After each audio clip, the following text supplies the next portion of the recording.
التجربة المأساوية خدات من البطل ديال القصة ديالنا اليقين على الأساس اللي كان باني عليه الهوية ديالو.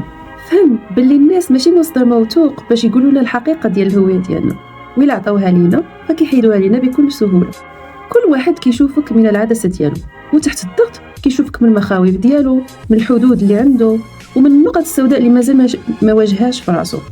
إلا ما كانش هو الخطيب المثالي للخطيبة ديالو، وإلا ما كانش الولد المرضي لوالديه، وإلا ما كانش الصديق الوفي للأصدقاء ديالو، إلا ملي مشى عند مختصين حكموا عليه بلا ما يعرفوا شكون هو.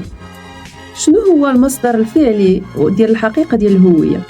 لأول مرة فهم بلي الهوية ما يبقاش شي حاجة خاصها تحمى، بل ولات خاصها تكتشف وتعاود تبنى.